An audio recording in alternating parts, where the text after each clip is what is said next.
Indian overseas Congress chairman Sam Pitroda చేసిన జాతి వివక్ష వ్యాఖ్యలపై ప్రధానమంత్రి నరేంద్ర మోదీ మండిపడ్డారు. శరీరం రంగు చూపించి దేశ ప్రజలను కాంగ్రెస్ పార్టీ అవమానిస్తుందని, తన సహచర భారతీయులను అవమానిస్తే తాను సహించేది లేదని హెచ్చరించారు. తెలంగాణలోని వరంగల్లో బుధవారం నాడు జరిగిన ఎన్నికల ప్రచార సభలో మోదీ మాట్లాడుతూ ద్రౌపది ముర్మును కాంగ్రెస్ ఎందుకు నిరంతరం అవమానిస్తూ వస్తుందో ఇప్పుడు తనకు అర్థమవుతుందని అన్నారు. क्या मेरे देश में चमड़ी के रंग के आधार पर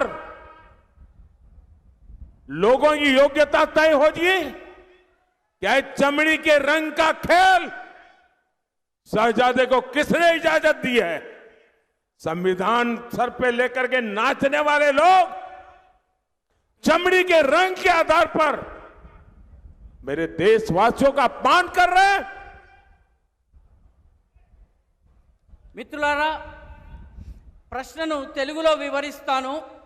మన దేశంలో కూడా ఈ రాకుమారుడు ఎవరైతే ఉన్నారో, ఈ పెత్తందారుల పెద్ద కుమారుడు ఎవరైతే ఉన్నారో, ఆయన మీద నాకు చాలా కోపం వస్తుంది. నన్ను తిడితే నాకు కోపం రాదు, కానీ నా దేశంలో ఉన్నటువంటి అనేక మంది ప్రజలను, ఇక్కడ ఉన్నటువంటి వాళ్ళ చర్మం రంగుని పట్టి ఈ దేశపు రాకుమారుడి ఫిలాసఫర్, వారి యొక్క మార్గదర్శకుడు లండన్లో కూర్చుని, అమెరికాలో కూర్చుని తిట్టడము నాకు కోపం తెప్పిస్తోంది. మీరు చెప్పండి, ఈ దేశంలో చర్మపు రంగుని పట్టి యోగ్యతను నిర్ధారిస్తారా? జవాబివ్వండి.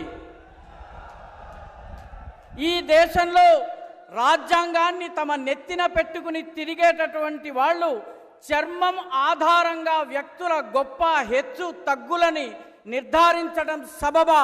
జవాబివ్వండి.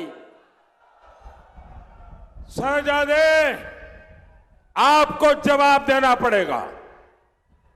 चमड़ी के रंग के आधार पर मेरे देशवासियों का अपमान मेरा देश सहन नहीं करेगा और मोदी तो कतई नहीं करेगा.